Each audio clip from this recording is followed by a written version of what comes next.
तो हेलो दोस्तों, कैसे हैं आप लोग। तो इस वीडियो में हम क्लास 10th के कुछ हिंदी के एमसीक्यू क्वेश्चन करने वाले हैं जो कि मॉडल पेपर से लिए गए हैं। तो चलो हम करते हैं। जो क्वेश्चन देखिए, बाल गोविंद भगत खेत में क्या करते थे। तो ये धान के पौधे लगाते थे।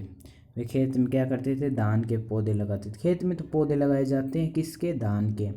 बाव उनके खेत में बाल गोविंद भगत का रंग कैसा था। तो उनका रंग था वो गोरा चिट्टा रंग था। इसी प्रकार अगला क्वेश्चन है, बाल गोविंद भगत के गीतों में कौन सा भाव व्यक्त होता है। तो ईश्वर की भक्ति का भाव है वो व्यक्त होता है। इसी प्रकार क्वेश्चन देखिए, तेरी गठरी में लागा चोर मुसाफिर जगा जरा। इस पंक्ति में मुसाफिर किसे कहा। तो मनुष्य को मुसाफिर कहा गया है। इसी प्रकार क्वेश्चन है, बाल गोविंद भगत के संगीत को लेखक ने क्या कहा है। तो जो बाल गोविंद भगत थे वो संगीत गाते थे, तो लेखक ने उसे जादू कहा है। बेटे की मृत्यु के पश्चात बाल गोविंद भगत की आखिरी दलील क्या थी। तो पतोहू का पुनर्विवाह करवाने चाहते थे जो बाल गोविंद भगत थे वे। बाल गोविंद भगत गंगा स्नान करने के किस साधन से जाते थे। तो वे पैदल जाते थे। बाल गोविंद भगत के, ये पुत्र वाला छोड़ दीजिए अब। बाल गोविंद भगत कौन सा वाद्य यंत्र बजाते थे। तो उनके वाद्य यंत्र बजाते थे जिनका नाम था खजेड़ी। खजड़ी। ट्रेन के सेकंड क्लास डिब्बे में एक बर्थ पर लखनऊ की नवाबी नस्ल के कैसे सज्जन पालती मारे बैठे थे। तो सफ़ेद पोश सज्जन थे। इसी प्रकार देखिए क्वेश्चन, सफ़ेद पोश सज्जन ने तौलिए पर कौन सी वस्तु रखी थी। तो खीरे रखे थे। कितने खीरे रखे थे, 2 खीरे रखे थे। इसी प्रकार क्वेश्चन है, लेखक की दृष्टि में खीरा किस वर्ग का प्रतीक है। तो जो खीरा होता है वह मामूली लोगों के वर्ग का प्रतीक है। खीरे कितने थे, 2 थे। नवाब साहब ने खीरे की फाकों को खिड़की के बाहर क्यों फेंक दिया था। तो वे खानदानी रईसों का अंदाज दिखाने के लिए, कि वे खानदानी रईस है ये दिखाने के लिए उसने जो खीरे हैं वे बाहर फेंक दी। खीरा लजीज होता है लेकिन होता शकील है। नामुराद मैदे पर बोझ डाल देता है। ये शब्द किसने कहे थे। तो नवाब साहब ने ये शब्द कहे थे। इसी प्रकार गाड़ी के डिब्बे में कौन बैठा था।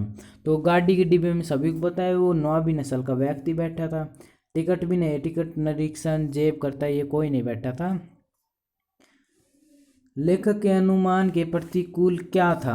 तो डिब्बा खाली नहीं था। वह सोच के गया था कि जो सेकंड क्लास का डिब्बा होगा वो खाली होगा, वहाँ पर कोई नहीं बैठा होगा, लेकिन वहाँ पर डिब्बे खाली नहीं था। वहाँ पर नवाबी नस्ल का व्यक्ति है वो बैठा था। नवाब साहब ने पलकें क्यों मूंद ली थी। तो आनंदित होने के दिखावे के कारण उसने पलकें है वे मूंद ली थी। खीरा लजीज होता है लेकिन होता है शकील, या शकील का जो आसानी से न पचे उसे शकील कहा जाता है। इसी प्रकार क्वेश्चन देखिए, मुफस्सिल की पैसेंजर ट्रेन चल पड़ने की उतावली से पुकार रही थी। यहाँ मुफस्सिल का क्या अर्थ है। तो सभी को पता है केंद्रस्थ नगर के इर्द गिर्द के स्थान को कहा गया है यहाँ पर। यशपाल ने खीरे को क्या माना है। तो अपदार्थ वस्तु। खीरे कितने थे, 2 थे। मैं आपको बार बार बता रहा हूँ, ये क्वेश्चन पूछा जा सकता है। लखनवी के खीरे की क्या विशेषता थी। तो वे जो खीरे थे वे लजीज थे, ये उसकी विशेषता थी। नवाब साहब ने रेलगाड़ी में किस श्रेणी से सफ़र कर रहे थे। तो द्वितीय श्रेणी से सफ़र कर रहे थे। मानवीय करुणा की दिव्य चमक शीर्षक पाठ साहित्य को किस विधा के अंदाज अंतर्गत लिया गया है। तो संस्मरण। इस प्रकार क्वेश्चन देखिए, फादर कामिक बुल्के की मृत्यु कैसी हुई थी। तो जहरबाद से उनकी मृत्यु हो गई थी। लेखक और फादर कामिक बुल्के के बीच कैसा संबंध थे। तो ये पारिवारिक संबंध थे। लेखक ने देवदारू किसे कहा है। तो फादर कामिक बुल्के को देवदारू कहा गया है। परिमल कैसी संस्था थी। तो साहित्यिक। लेखक ने फादर कामिक बुल्के को कैसी सन्यासी बताया है। तो संकल्प से सन्यासी बताया है। लेखक ने। फादर कामिक बुल्के हिंदी को किस रूप में देखना चाहते थे? तो वे हिंदी को एक राष्ट्रभाषा के रूप में देखना चाहते थे। फादर बुल्के कौन से देश के थे? तो वे बेल्जियम देश के थे। लेखक फादर कामिक बुल्के के किन गुणों के कारण श्रद्धांत थे? तो मानवीय गुणों के कारण। क्वेश्चन ये भी पूछा जा सकता है। इस क्वेश्चन का आप ऑप्शन ये कमेंट बताना। फादर कामिक बुल्के अपनी माँ की चिट्ठियाँ किस मित्र को दिखाते थे? तो इस ऑप्शन का आप आंसर कमेंट में बताइए। इसका ए आएगा, बी आएगा, सी आएगा या डी आएगा।